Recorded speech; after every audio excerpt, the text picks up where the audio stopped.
Përshëndetje që një ujorit, kjo është panorama i interpretimit javor.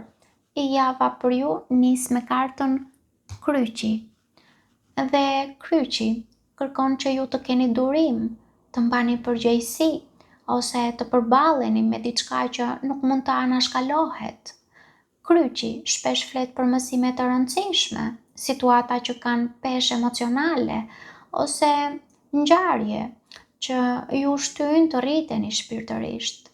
Edhe pse energjia e kryqit mund të duket e rëndë, qëllimi i kësaj karte është të sjellë kuptim dhe jo vuajtje. Kryqi ju kujton se disa sprova vijnë për të forcuar karakterin tuaj. Arkivoli tregon fundin e një cikli, fundin e një mendësie, ose fundin e një situate që ka përmbushur rolin e saj. Mund të jetë një mbyllje që në fillim ndihet e vështirë, por që më vonë kuptohet si e nevojshme. Arkivoli sjell transformim dhe çlirim nga ajo që nuk ka më vend në jetën tuaj. Një derë mbyllet për t'i hapur vend një dere tjetër.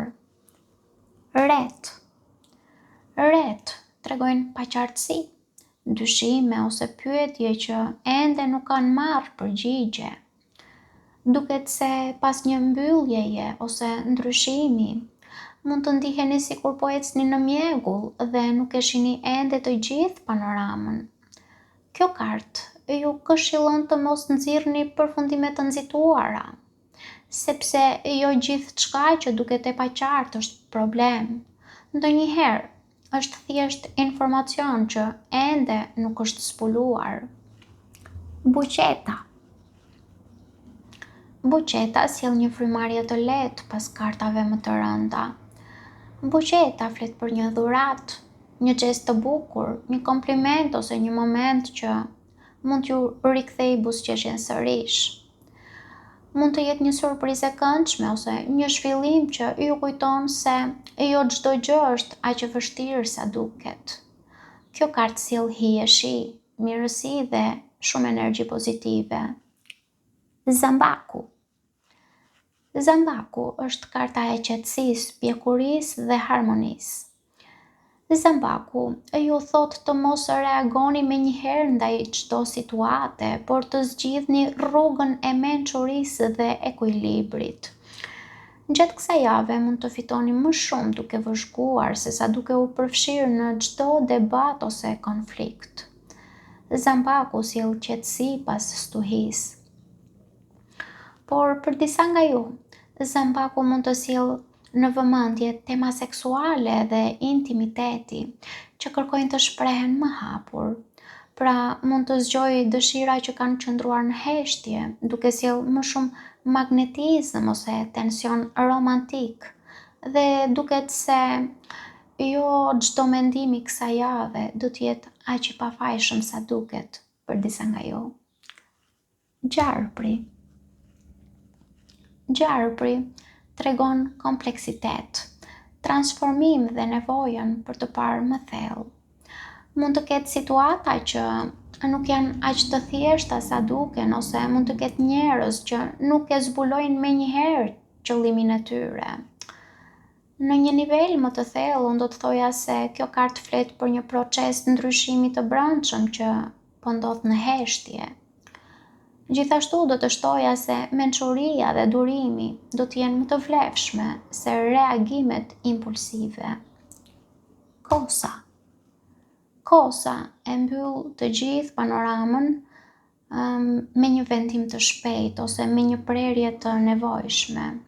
Mund të ketë një moment ku duhet të veproni pa e zgjatur me një situatë që ka qëndruar pezull. Kosa nuk flet domosdoshmërisht për humbje. Shpesh ajo tregon çlirimin që vjen pasi merrni një vendim të guximshëm. Kosa ju kujton gjithashtu se ndonjëherë vonesa dhemb më shumë se sa prerja. Sfida e javës për ju është karta Spiun. Sfida e javës mund të jetë mungesa e informacionit të plot ose ndjesia se po përpiqeni të kuptoni çfarë po ndodh në prapasken. Mund të ndoheni të kërkoni përgjigje kudo, por unë do të thoja që jo çdo mister zgjidhet përmes kontrollit ose hetimit. Ndonjëherë sfida është të pranoni se nuk mund të dini gjithçka menjëherë. Bekimi i javës për ju është karta Intuita. Bekimi më i madh i javës është aftësia për të ndier atë që logjika ende nuk arrin ta shpjegojë. Intuita duket se ju ndihmon të dalloni të vërtetën mes paqartësive dhe të kuptoni njerëzit ose situatat përtej fjalëve ose iluzionit optik. Në Prism Oracle kemi kartën ëmbëlsi. Ëmbëlsia është energjia që zbut të gjithë panoramën, pavarësisht mbylljeve, paqartësive ose vendimeve që duhen marrë, java nuk përfundon me hidhërim. Përkundrazi, ajo sjell një ndjesi lehtësimi, ngrohtësie dhe mirëkuptimi që ju ndihmon të shihni anën e butë të një procesi transformues. Pra, kjo javë sjell mbyllje të nevojshme, qartësime graduale dhe një vendim që mund të ndryshojë drejtimin e ngjarjeve.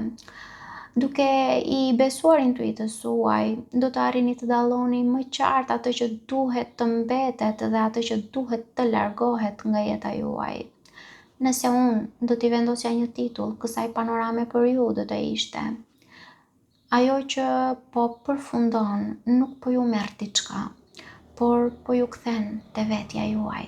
Paç.